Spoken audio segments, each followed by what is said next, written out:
In this video we're going to be looking at kettlebells and the type you should be buying. There's so many on the market, it's so easy to make a bad choice and buy a piece of rubbish that's going to feel uncomfortable to use and just end up being put outside for the dustman to take away because they're awful. Okay, so there's all sorts in front of me here. We'll take one at a time. We'll also discuss what starting weight you should be looking at when you first get into kettlebell training. Right guys, let's discuss kettlebells, the good, the bad and the just plain stupid. Okay, so we'll start with these two guys here. So these are competition kettlebells. Let's first of all rattle off some of the advantages and disadvantages of comp bells compared to cast bells. Right, so these are competition kettlebells, and as the name suggests, this is what you're using if you compete in kettlebell sport. This one on the other hand is more of a fitness bell, so if you don't intend to compete, these will serve you well. These are all the same size regardless of what weight you have. So you have a 12 kilo or a 40 kilo, it's going to be this exact dimension. These ones are cast, so as they get bigger they get heavier. The advantages of this is that once you get used to the way it fits, the way it sits in the rack position, the way it presses, the way it feels in the overhead position, as you go up through the weights, as you get more advanced, you don't have to get used to something of a different physical dimension. It might not seem like a big deal, to me it is. It just feels better once you get used to a certain thing of a certain size. Also with comp bells, you have a nice large base, which is great for floor-based exercises. They're not going to topple. You're doing renegade rows, for example. This particular one here, these are all Wolferson by the way. This also has quite a large base, but not as large as that. But it's been designed to have quite a large base. You can still do floor-based exercises with this one. But obviously with these, as they go up in weight, they get bigger and bigger. So you just get used to something of a different physical dimension, so it will just sit differently each time as you go up the weights. These have a larger contact point on your forearm, so on your wrist, so I find it more comfortable. These being smaller have quite a small contact point, so that can be an issue. They can be more uncomfortable to hold in the rack position and in the overhead position. But they're both good bells, so they're both Wolferson. There's another type of Wolferson competition bell, and that's this one. This is their new one, their GSU bell.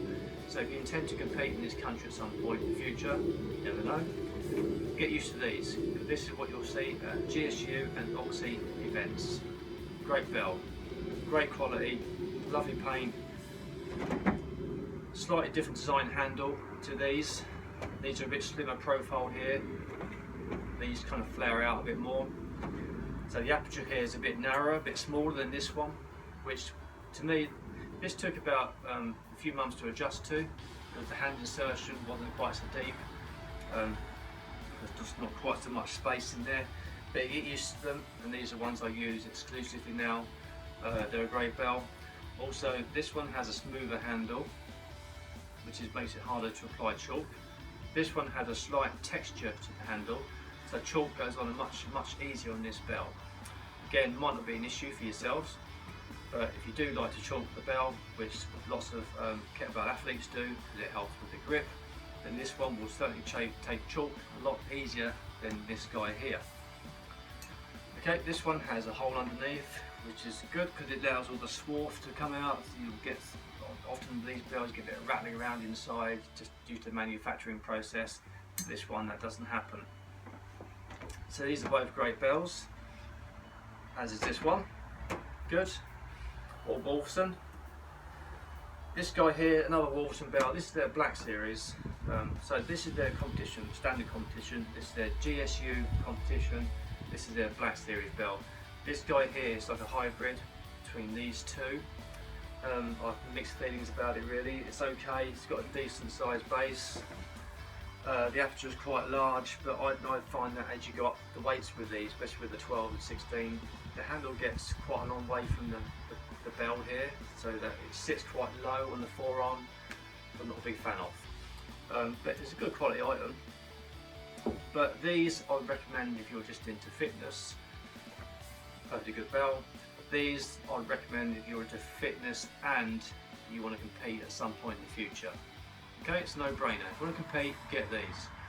If you're into just fitness, then you've got a choice, these or this type of thing. I'm not saying you have to get a Wolfson bell, of course, but I've always dealt with Wolfson and they've always been great on service and they're always a great quality product. Now for some things that are truly horrendous, make way for this bad boy. So this is the type of thing you buy if you don't really know what you're doing, what you're buying. Some of my clients support things like this when they've rushed out and bought something before they've discussed it with me. Obviously when you look at it on the website, it's from Amazon, you can't really tell how big it's going to be, but look at the size of it, it's just ginormous. This is 12 kilo. It's got a rough seam underneath there which will just chafe your hand to pieces. It's so wide here you can't even do swings with it without chafing your inner thigh. It's really cheap build quality, it's full of sand, rattles around. If you pay 50p for this, you pay 50p too much. It really is horrible. Don't make this mistake buying something like this. Also, it's a bit of a staple, it's been out of the garden for years. This thing here has got this like rubber coating on it, which I really don't like. It's the Jordan bell. I mean, they make some good bells, but this isn't one of their best examples. Avoid this coating because it will, in time, start to rot and bits will fall off it and land in your eye when you're doing a Turkish get up. It's not what you want. It's going to put you off.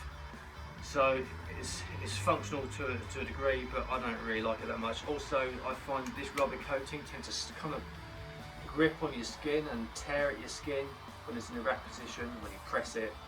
So don't get that. This is just ridiculous. This is the doorstop, basically. Not very good as a doorstop. This is only 4 kilo. I very much doubt you'll be starting, anyone will start with 4 kilo. It's just too light. 6 kilo minimum really for pressing. I mean, what are you supposed to do with that? You can't get your hand inside it, you can't do anything with it. It's just a joke. Okay, but you know, these things are out there on the market, so just, you know, don't buy that. Maybe it's a weapon, maybe, I don't know. Rubbish. Okay, so as regards to what you should be starting with, if you're a guy and you've done some weight training, I reckon you should always start with 2 bells. There's 1 bell for pressing or putting overhead, another bell for swings and squats. So these 2, 12 and a 16, should be okay for most guys. Guys that have done some weight training and they're already quite experienced at moving heavy iron around, then you could probably start with something a little bit heavier, maybe even a 20 for swings and a 16 for pressing. Ladies, I would recommend a 12, it's a 12, well that one's 12, for your swings, and a 6 to 8 for pressing. Again, everyone's different. You can try pressing a dumbbell and see roughly what you can press with a dumbbell and use that as a gauge as to what kettlebell you should be pressing. You know, it feels completely different, it'll give you a rough idea. Okay, that's my recommendations. I hope you find this video useful and I hope it stops you from wasting your money. Right, that's it. Cheers.